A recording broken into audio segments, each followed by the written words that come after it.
All right, so digestive disorders.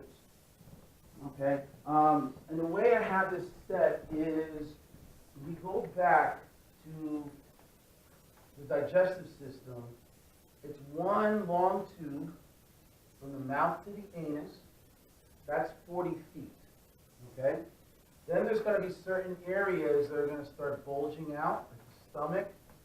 Certain other areas will elongate and get thinner, intestines and stuff. But from the mouth to the anus, you're looking at 40 feet, 23 feet just in the small intestines. Okay? Then, and that's what we're going to try and do today. Okay? We'll talk about the diseases about here. Then we're going to have things that will enter the tube, whether salivary glands will put things into the tube, or we're going to have, let's say, the liver put stuff in the tube, or we're going to have the gallbladder put stuff in the tube, or we're going to have the pancreas put stuff in the tube.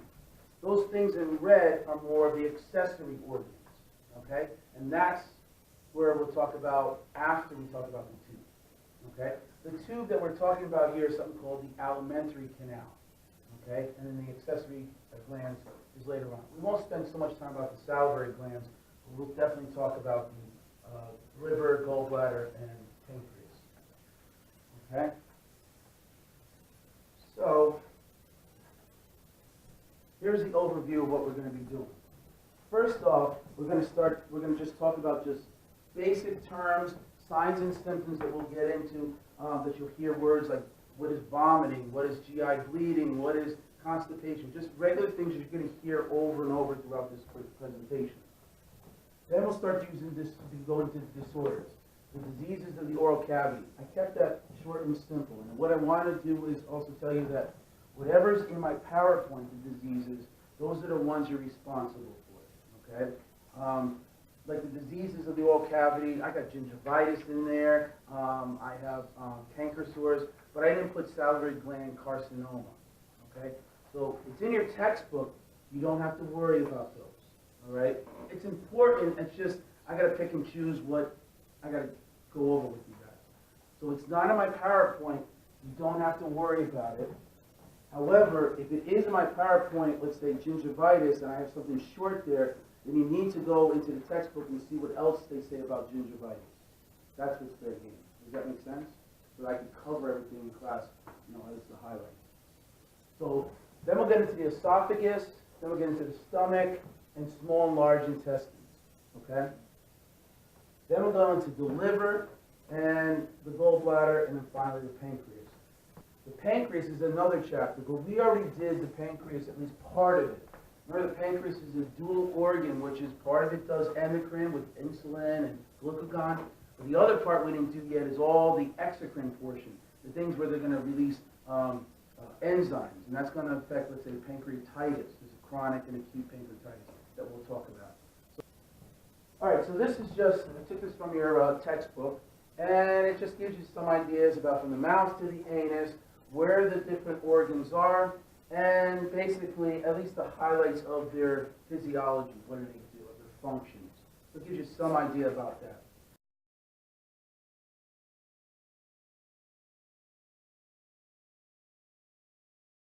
But then what I like is, like on this picture, and yes, these are the major organs we're talking about, esophagus, stomach, small and large intestine. Here's its major functions, but what I like to go into is this part, which is the pathology, and this is where they fall into. So it kind of organizes stuff for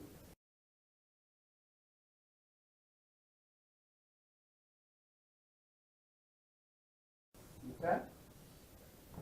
All right, so let's start talking about these signs and symptoms. This is a long list. It's kind of like a flashcard type thing. You've heard many of these, but now we're just, I could answer questions and stuff. So terms referring to eating. PO, okay? So PO, whenever someone says, I'm going to take medications PO, they're saying by mouth.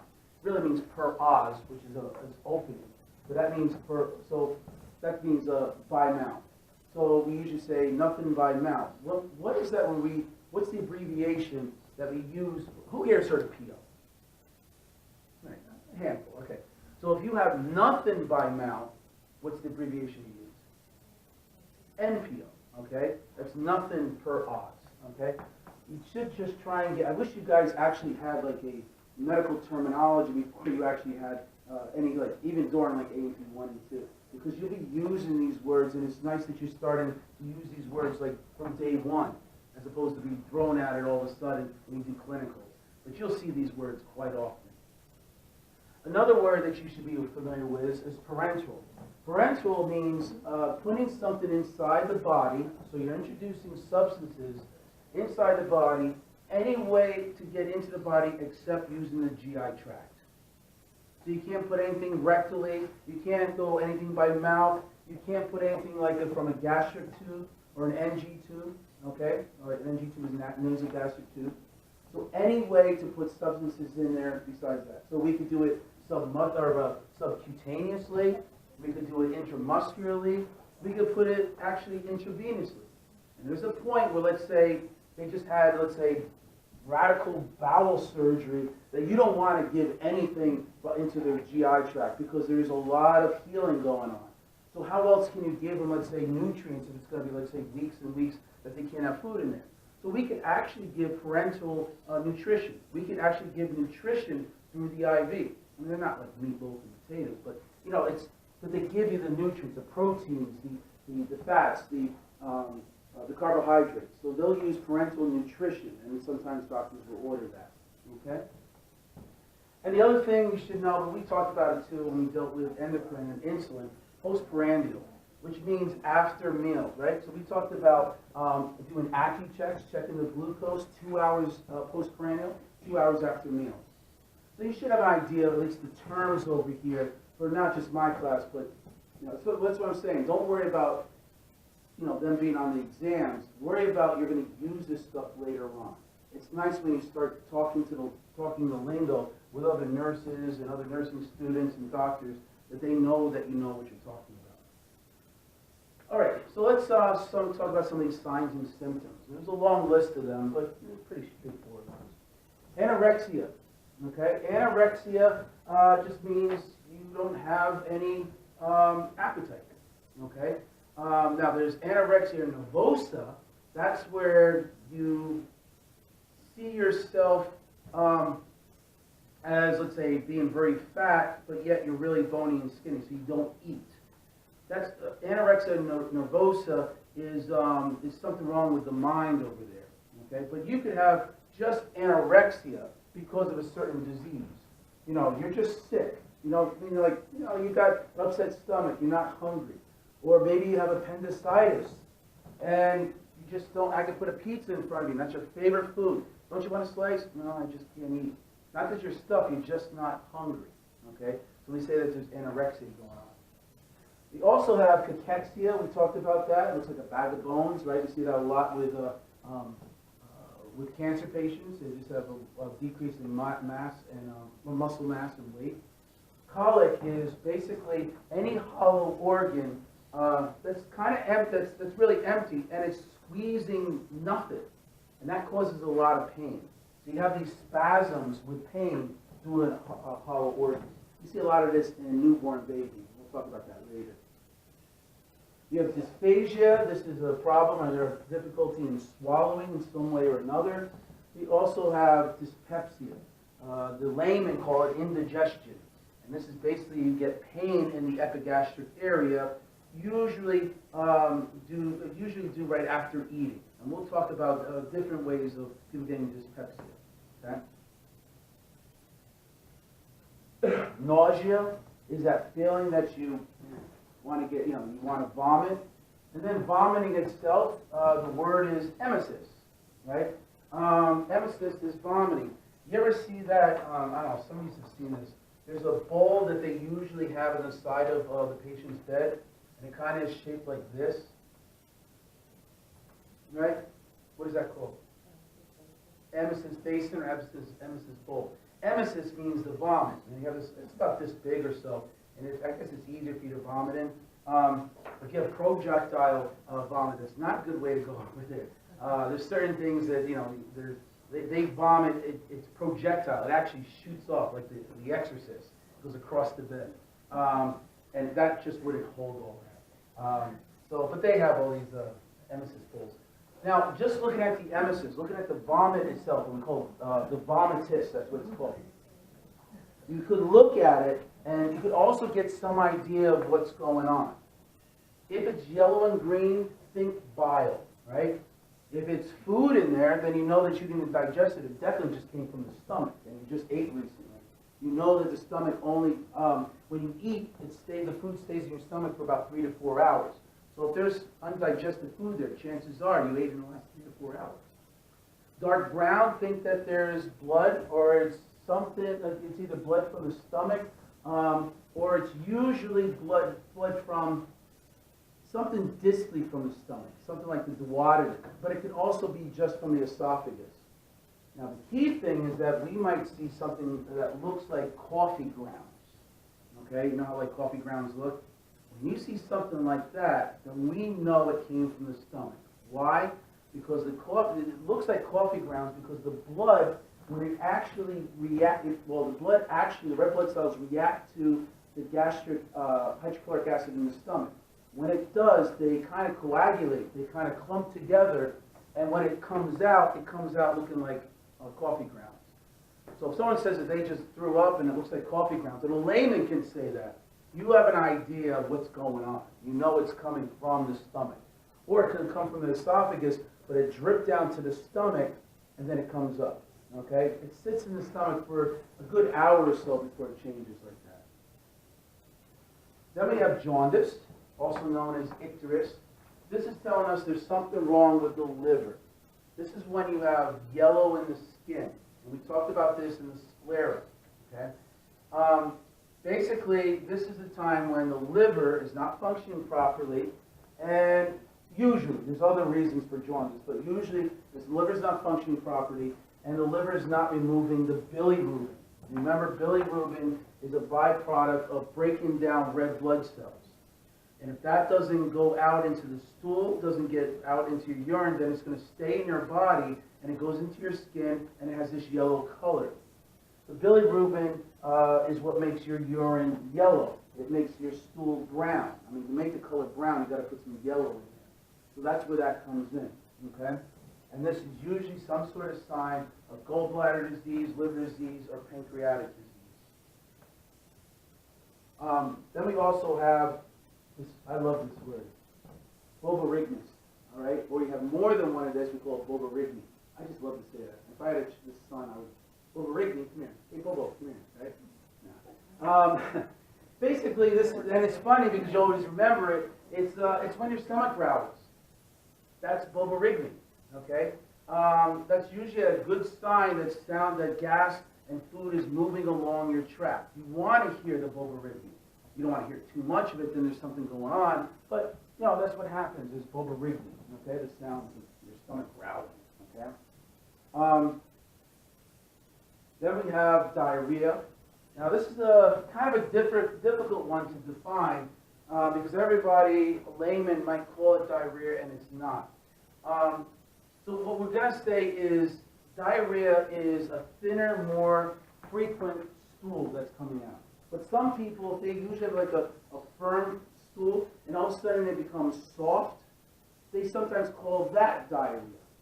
So that's why it's always important to get the right things. Ask them about, ask them a little bit more about, is it watery? Okay. Is this, what do you mean by soft? Is it something that you usually have like a harder stool, but is it the past 2 weeks?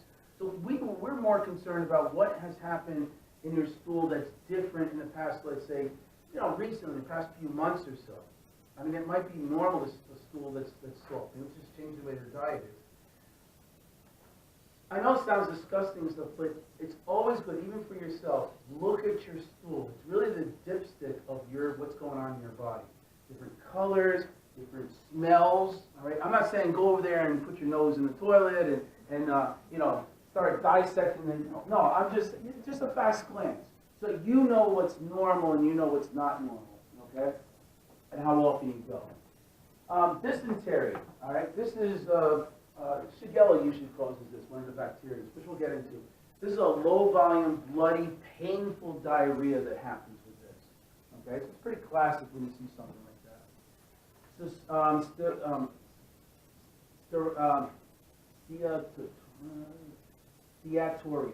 That's it. All right. Basically, your stool is very fatty. Okay. When you see steato, that means fat. All right. So what happens here is that there's stools, or for some reason, is not your body's not digesting fats. So the fats will go out in the stool. Now the fats make the stools tend to be a little bit more sandy in color, pale in color. And the other thing it has is, now I'm not saying this is that stools smell bad anyway, but this has a very distinct smell, a very potent kind of smell to it. And again, don't put your nose right to it, but if it's pale, or if you notice it looks sandy, God bless you, if it looks like sandy color, then yes, see if it has a smell to it.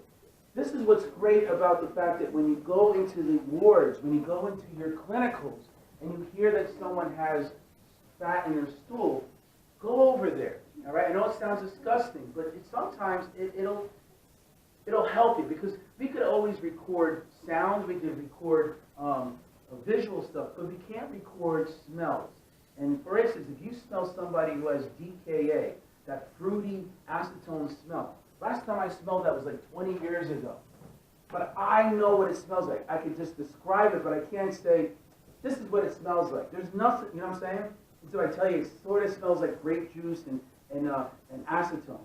So that's what I'm saying with here. It has a very distinct smell. And sometimes, you're living with your mother who's elderly or something, you start smelling that in there, you get an idea of what may be going on. Hey, Mom, let's go see the doctor. Maybe you have something wrong. The other thing that usually works on here too is that because there's so much fat in there, they float. Now, the other thing you see when you float, when you flush the toilet, they come right back up. Okay? Again, so much fat in there, they tend to float. Like I said, the stools, as much as it's disgusting, it's a dipstick of what's going on in your body. Okay? I sound like a talk like Dr. Oz. All right? Constipation, there's just a whole slew of different causes of this. But a cause that a lot of people don't think about is using a chronic use of opiate painkillers. Okay? Whether you're using codeine or Percocet, whatever these painkillers are. Now, even drug users, the IV street drug users, they use heroin, which is also an opiate form over there. So they tend to have very hard, they might not go for, let's say, a week and a half to the bathroom. You see these drug users also trying to get like stool softeners. Their only food that they're eating is heroin. That's what they do. That's their food. That's the only, that's what they look forward to. So they don't go around looking for like sandwiches if you're a hard IV drug user. So also there's not much food in there. But the food that's in there, the stool that's in there, it's usually very hard and they get constipated. If the constipation is so severe that nothing's getting through, not even flatus, not even gas, then we say it's obstipation. Okay, and that's pretty severe. That's telling us there's some kind of intestinal obstruction. And cancer is going into that lumen of the large intestines and nothing can get through it. Okay? Let's start talking about GI bleeding.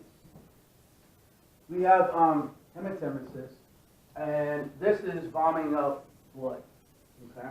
And like I said before, if you see coffee grounds in the blood, then there's a good chance that this came from the stomach. It's narrowing down to the possibilities of what's going on here. Okay? Melena. This happens, you see this dark, tarry stools. And when this happens, it's because there's some kind of bleeding that happened very proximal in the GI tract, maybe from the stomach, which is about 30 feet away from the anus. But by the time it changes color, it goes in the stool, goes in the food and stuff, by the time it gets down to, let's say, the rectum, it is already changing to this dark, dark color. So when they move their bowels, it's this dark, black, tarry stool. Okay? But keep in mind, too, that there are a lot of medications that might also cause dark stools. One that's notorious for doing that is iron. So when I see a person who has dark stools, if I'm moving their commode and stuff, I see there's dark stools over there, one of the questions I say are you on iron? You want to rule out the easy things right there. Yeah, how did you know? Oh, I can see your stools. Because you're a fine doctor. You know, you can just tell by those kinds of things, right? All right. But if they're not taking iron, then think of other things. Okay. That wouldn't be melenum. That's meconium. Oh no, blood. Oh no, meconium. No, meconium is like your. Yeah, that. Meconium is the first. Yeah, it's the first bowel movement, and the thing is, that could happen sometimes in a mother's womb, during labor. And what we're concerned about is that meconium could go into the baby's mouth, and then that could block the airway, and that could cause fetal distress. So that's meconium. Okay. Then we have this hematochezia, and that's fresh blood that's in the stool. So in other words, you go to the bathroom, you stand up, you look at the stool, and there's fresh blood there. Most cases, that's usually like hemorrhoids, all right? And we'll talk about hemorrhoids later. But don't rule out that it could be a polyp, that it could be cancer, okay? So that's what that is, when you see fresh blood that's dripping in. And then we have occult bleeding, and this is basically hidden blood. This is microscopic blood that you can't see with the naked eye when you look at the stool. But we have tests, pretty inexpensive tests, that we could just take like literally a popsicle stick, touch the stool, put it on a card, and we've had this little spray, and if it turns black, there's blood in there. And remember what I said, any man or any postmenopausal woman who has occult bleeding is cancer until proven otherwise. And we talked about that, all right? So that's a great screening tool for colon cancer, okay, or anything like that. The guaiac, that's what that is. Yeah, the guaiac positive, guaiac negative. We call it fecal occult bleeding test, which is we call it guaiac. You'll hear guaiac. Okay, I think guaiac is the company of the spray. But we kind of use the word often though, like Q-tips. We say Q-tips when it's Band-Aid, but it's just the name of the company when it's really adhesive tape or something. But yeah, you see guaiac quite often. Okay. Oh, and I got a picture here. Do this on your own. It kind of shows you all the different sources of GI bleeding.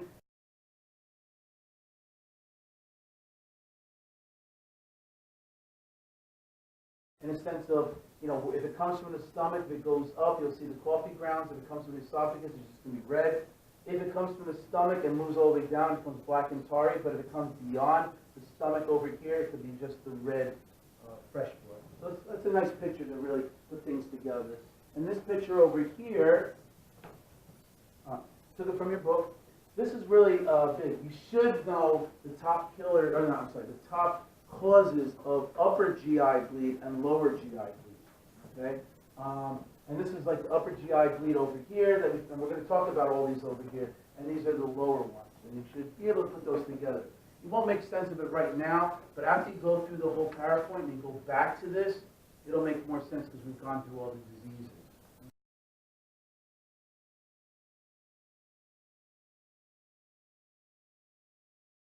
Okay?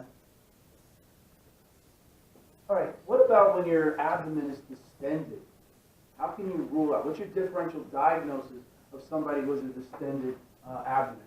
So there's this little mnemonic, we call it the 5 F's.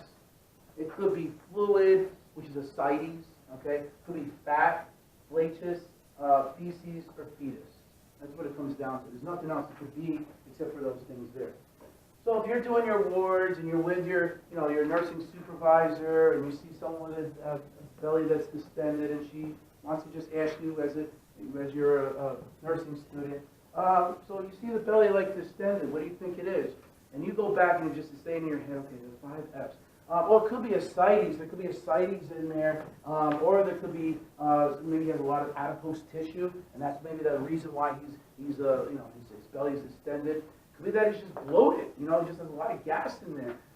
Could be feces. Is he obstructed? Is he anything like that? And I know he's not pregnant, so I know it's not a fetus.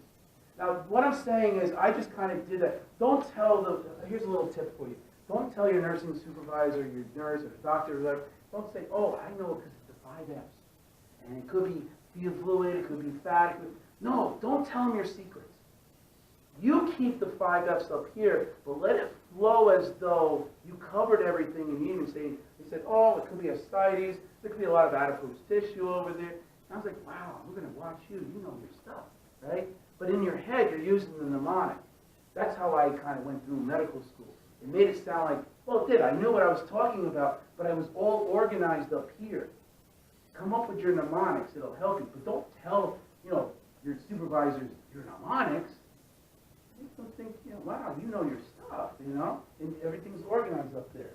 So, I always tell people, as I told you guys, if someone gave me 8 hours to chop down a tree, take 6 hours to sharpen the knife, and then 2 hours to chop down the tree, right?